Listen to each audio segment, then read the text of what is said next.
guys, പുതിയ വീഡിയോയിലേക്ക് സ്വാഗതം. സോ ഇന്നത്തെ നമ്മുടെ topic headache and homoeopathic treatment. തലവേദന എന്ന് പറയുന്ന ഒരു പ്രോബ്ലം ഇപ്പോൾ ഓൾമോസ്റ്റ് എല്ലാവർക്കും ഉള്ള ഒരു പ്രശ്നമാണ്. സോ തലവേദന ഒരു ടൈപ്പ് ഒന്നല്ല, തലവേദന പല ടൈപ്സ് ആയിട്ടുണ്ട്. ടെൻഷൻ ഹെഡേക്ക് ഉണ്ട്, സൈനസ് ഹെഡേക്ക് ഉണ്ട്, മൈഗ്രെയിൻ ഹെഡേക്ക് ഉണ്ട്, ക്ലസ്റ്റർ ഹെഡേക്ക് ഉണ്ട്, അങ്ങനെ പലതരത്തിലുള്ള ഹെഡേക്സുകൾ ഉണ്ട്. സോ ടെൻഷൻ ഹെഡേക്ക് എങ്ങനെ നമുക്ക് ഫീൽ ചെയ്യും എന്ന് പറഞ്ഞിട്ട് തലയുടെ ഒരു ഫ്രണ്ടിലായിട്ട് എന്തോ ഒരു ഭാരം എടുത്തു വെച്ചൊരു ഫീല്, തലയുടെ ഫ്രണ്ടിലും സൈഡിലും അതുപോലെ തന്നെ പിറകിലും ഒക്കെ ആയിട്ട് നമുക്കൊരു അങ്ങനെ ഒരു ഫീൽ ഉണ്ടാവും. അപ്പൊ ഭയങ്കര ബുദ്ധിമുട്ടായിരിക്കും. അതൊരു 3 മിനിറ്റോ അല്ലെങ്കിൽ ഒരു കുറച്ച് നേരത്തേക്ക് ആ ഒരു തലവേദന ഉണ്ടാകും. അടുത്ത സൈനസ് ഹെഡേക്ക് എന്ന് പറഞ്ഞാൽ നമുക്ക് എപ്പോഴും പറയും കഫം കെട്ടിക്കിടക്കുമ്പോഴത്തേക്കും നമുക്ക് ഈ ഒരു ഏരിയാസിൽ, ചീക്കിന്റെ ഏരിയാസിൽ, തലയുടെ ഇവിടെ ആയിട്ടൊക്കെ നല്ല വേദന, കണ്ണിന്റെ ആ ഒരു ഏരിയാസിലൊക്കെ ഭയങ്കര തലവേദനയായിട്ട് ഫീൽ ചെയ്യുന്നതാണ് സൈനസ് ഹെഡേക്ക്. പിന്നെ അടുത്തൊരു ഹെഡേക്ക് ആണ് ക്ലസ്റ്റർ ഹെഡേക്ക്. ഒരു കണ്ണില് മാത്രമായിട്ട് നമുക്ക് പെയിൻ ഉണ്ടാകും. ആ ക്ലസ്റ്റർ ഹെഡേക്ക് വരുമ്പോൾ കണ്ണ് നന്നായിട്ട് ചൊക്കും, കണ്ണിങ്ങനെ ചെറുതായിട്ടിരിക്കും, അതുപോലെ തന്നെ നല്ല മൂക്കൊലിപ്പും ഉണ്ടായിരിക്കും. അത് കഴിഞ്ഞിട്ട് പറയുന്നതാണ് മൈഗ്രെയിൻ ഹെഡേക്ക്. അത് നമ്മുടെ തലയുടെ ഒരു സൈഡിലായിട്ട് നമുക്ക് ഫീൽ ചെയ്യുന്നതാണ് മൈഗ്രെയിൻ ഹെഡേക്ക്.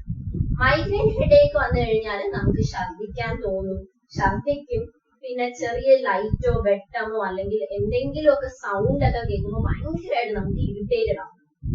അപ്പൊ ഇതൊക്കെയാണ് കുറെ തരത്തിലുള്ള തലവേദന. പിന്നെ നമുക്ക് എല്ലാവർക്കും അറിയാം, നമ്മുടെ തലവേദന വന്നു കഴിഞ്ഞാൽ ഉടനടി എല്ലാവരും ചെയ്യുന്ന ഒരു പ്രക്രിയയാണ് ഒന്നെങ്കിൽ ഒരു പെയിൻ കില്ലർ എടുത്ത് കഴിക്കും, ഇല്ലെങ്കിൽ ഒരു പാരസെറ്റമോൾ അങ്ങ് എടുത്ത് കഴിക്കും.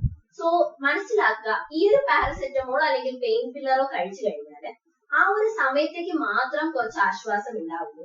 ഈ തലവേദനകൾ വീണ്ടും വീണ്ടും വരികയും ചെയ്യും. അതിനെ റീബൗണ്ട് ഹെഡേക്ക് എന്ന് പറയുന്നു.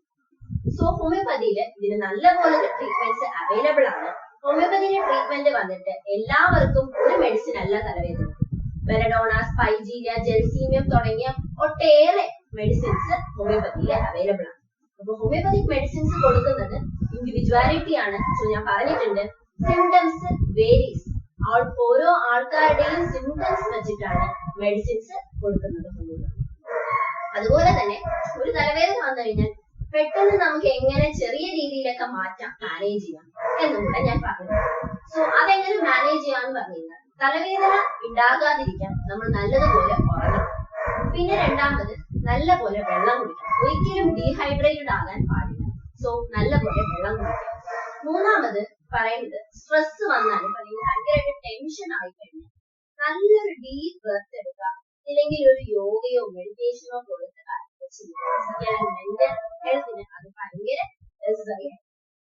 പിന്നെ ട്രീറ്റ്മെന്റ് വെച്ചിട്ടായിരിക്കും മാനേജ്മെന്റ്. ഹോമിയോപ്പതിയില് എല്ലാവർക്കും ഒരേ മെഡിസിൻസ് അല്ല പ്രിസ്ക്രൈബ് ചെയ്യുന്നത്. അവരുടെ സിംറ്റംസ് വെച്ചിട്ട് ഓരോ ആൾക്കാർക്കും ഓരോരോ മെഡിസിൻസ് ആയിരിക്കും കൊടുക്കുന്നത്. സോ നല്ല ട്രീറ്റ്മെന്റ്സ് ഹോമിയോപ്പതിയിൽ അവൈലബിൾ ആണ്. വെറുതെ പെയിൻ കില്ലേഴ്സ് കഴിച്ച് ആ ഒരു സമയത്തേക്ക് മാത്രം ആശ്വാസം നേടാതെ ഉടനടി ഒരു ഹോമിയോപ്പതിക് ഡോക്ടറിനെ കൺസൾട്ട് ചെയ്യാം. എന്ത് കാരണം കൊണ്ടാണ് നിങ്ങൾക്ക് തലവേദന വരുന്നതെന്ന് കണ്ടുപിടിക്കും. സോ എന്തെങ്കിലും ഡൗട്ട് ഉണ്ടെങ്കിൽ കോൺടാക്ട് ചെയ്യാം. അപ്പോ എന്റെ വീഡിയോ എല്ലാവർക്കും ഇഷ്ടപ്പെട്ടെന്ന് വിശ്വസിക്കുന്നു. ഇഷ്ടപ്പെട്ടാൽ ലൈക്ക് ചെയ്യുക, ഷെയർ ചെയ്യുക, കമന്റ് ചെയ്യുക, സബ്സ്ക്രൈബ് ചെയ്യുക. ഇനിയും പുതിയ പുതിയ വീഡിയോസുമായി വീണ്ടും വരുന്നത് വരെ, till then, it's my talk with Dr. RDSJ signing. Thank you.